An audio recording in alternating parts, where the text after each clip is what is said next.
I love the style of games like this. Even though this is more in the vein of an N64, most of my time spent growing up, I was playing the PS1. I spent my time playing Spider-Man, Driver, this one X-Men fighting game. Seriously though, what is wrong with Toad's face here? He looks fucking terrifying.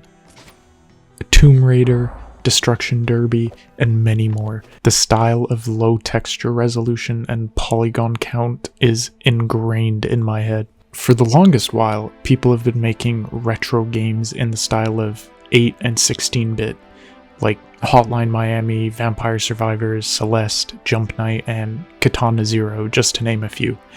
Now that the PS2 and original Xbox are considered retro, it's only fair that we give the same respect to the PlayStation 1.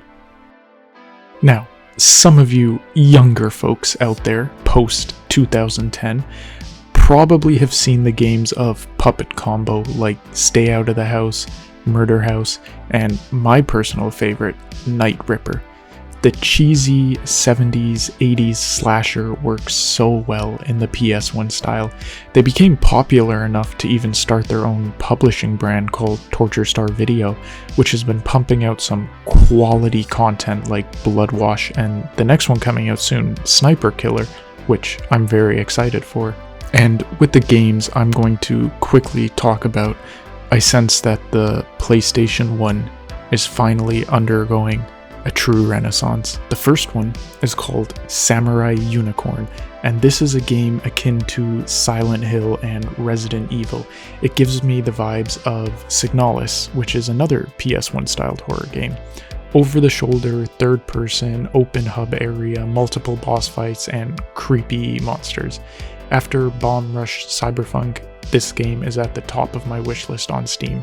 And I highly recommend checking out the Patreon for this game because there is a demo up there if you're supporting them. Next up is Beta Decay, which seems too good to be true, and I'm feeling like it is, which sucks because it looks amazing, but there's some issues with it. Roguelike, multiple planets to harvest on, different groups of people to build relationships with, voxel-based, permadeath. It seems all great, but the timer for the pre-alpha release on their website keeps getting extended. Every time I go to check it, I feel like it's another 50 days have been added.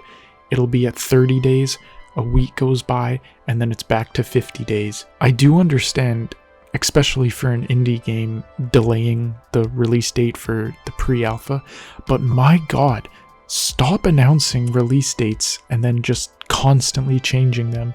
It's so infuriating. Also, on the developer's YouTube channel, there were 3 trailers for other games that they were making.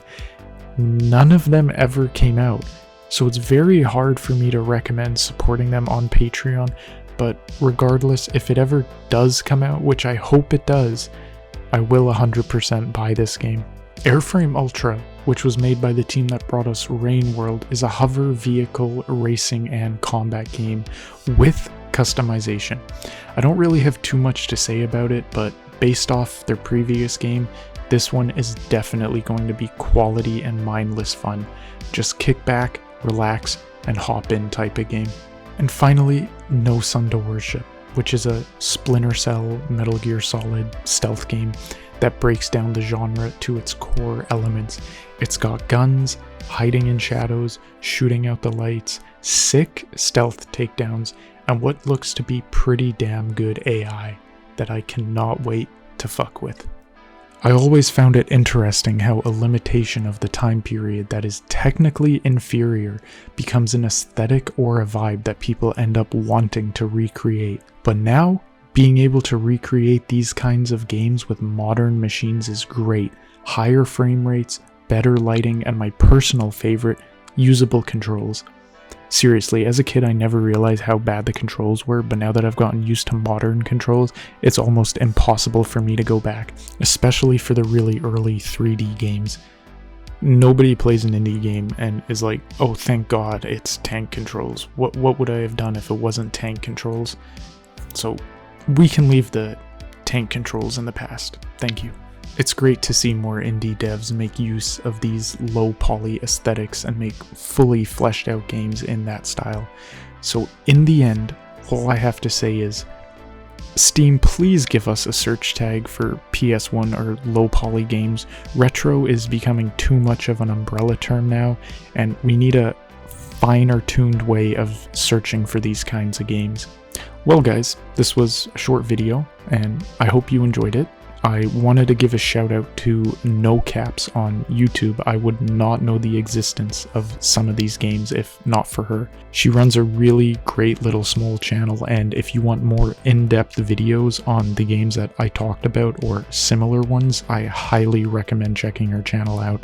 I'll leave a link to her channel in the description if you want to. So thanks for watching guys. If you enjoyed this video, please consider throwing a sub my way. It would be greatly appreciated. Enjoy the rest of your day.